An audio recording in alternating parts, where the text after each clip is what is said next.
आज Doubtnut app download करें। Doubtnut पर अपने सभी गणित, रसायन विज्ञान, भौतिक विज्ञान और जीव विज्ञान के डाउट्स का करो सफाया। बस प्रश्न की फोटो खींचो, एक ही प्रश्न को क्रॉप करो और तुरंत वीडियो सोल्यूशन पाओ।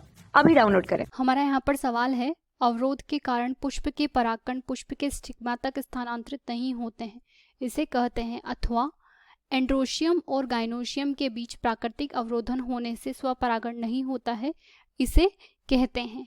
ऑप्शन ए दिया है हेटेरोस्टाइली, बी दिया है हर्कोगेमी, सी दिया है डाइकोगेमी और डी दिया है क्लिस्टोगेमी। तो हमसे सवाल में यहाँ पर यह पूछा गया है कि जब पादप में स्वपरागण को रोकने के लिए पुष्प में वहाँ पर अगर किसी प्राकृतिक अवरोध का निर्माण हो जाए और वो प्राकृतिक अवरोध का निर्माण एंड्रोशियम और गाइनोशियम के मध्य में हो, तो उस अवस्था को इन सब में से हम क्या कहेंगे। स्वपरागण का अर्थ होता है कि जब उसी पुष्प के वर्तिकाग्र पर उसी पुष्प का परागकण गिरे तो इसे स्वपरागण कहते हैं। तो यहाँ पर उसी पुष्प के वर्तिका पर अगर उसी पुष्प का परागकण गिरे तो इसे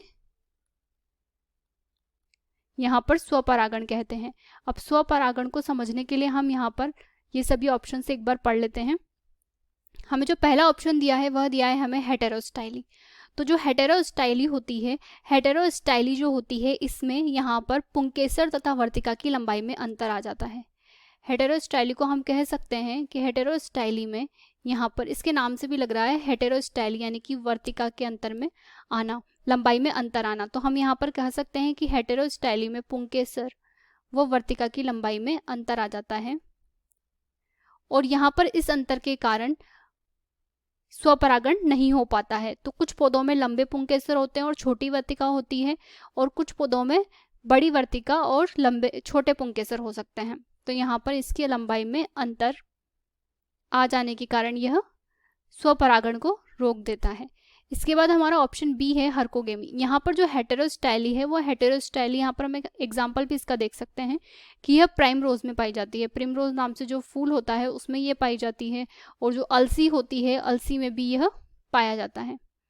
इसके बाद हमारी सेकंड ऑप्शन है हर्कोगेमी। तो जो हर्कोगेमी है वो हर्कोगेमी सामान्य रूप से पाई जाती है ग्लोरियोसा वो कैलोट्रोपिस में। हर्कोगेमी को हम यहाँ पर कह सकते हैं कि यह ग्लोरियोसा वो कैलोट्रोपिस में पाई जाती है, तथा हर्कोगेमी जो होती है इसमें परागकोश तथा वर्तिका के बीच पुष्प में संरचनात्मक अवरोध आ जाता है।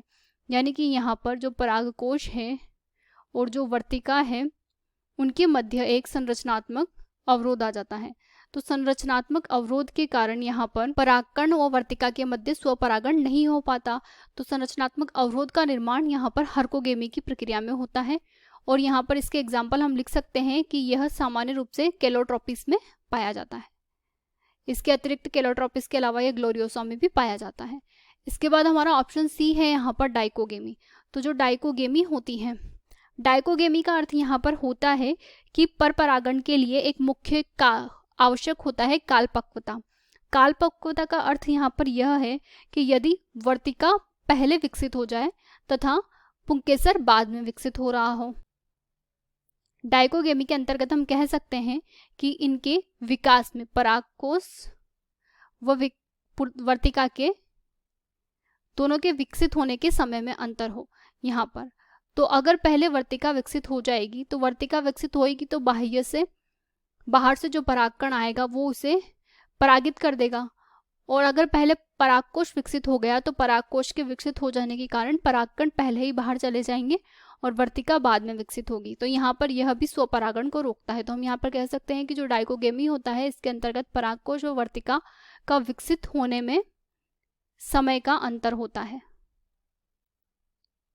इसके बाद में हमारा जो लास्ट ऑप्शन है वो दिया है हमें क्लिस्टोगेमी। तो क्लिस्टोगेमी एक विशिष्ट अवस्था होती है। हम जानते हैं कि क्लिस्टोगेमी में द्विलिंगी फूल बनते हैं। तो द्विलिंगी फूलों का जब निर्माण होता है तो यहाँ पर जो फूल होते हैं वो बंद अवस्था में रहते हैं। ये फूल कभी नहीं खिलते। यहाँ पर हम कह सकते हैं कि कभी नहीं खिलने वाले यहाँ पर फूल पाए जाते हैं, तथा ये जो फूल होते हैं ये सामान्य रूप से भूमिगत होते हैं।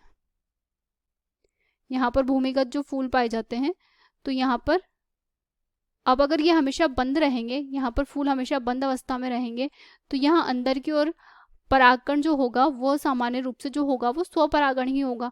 तो क्लिस्टोगेमी में भी यहाँ पर स्वपरागण संपन्न होता है।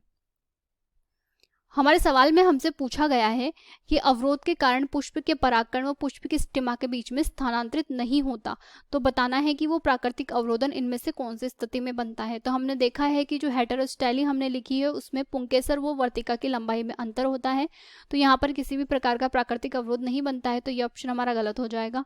बी ऑप्शन है हर्कोगेमी, तो हर्कोगेमी के अंतर्गत हमने लिखा है कि संरचनात्मक अवरोध का निर्माण हो जाता है, ये कैलोट्रोपिस में पाया जाता है सामान्य रूप से, तो हमारा हर्कोगेमी का ऑप्शन यहाँ पर सही होगा।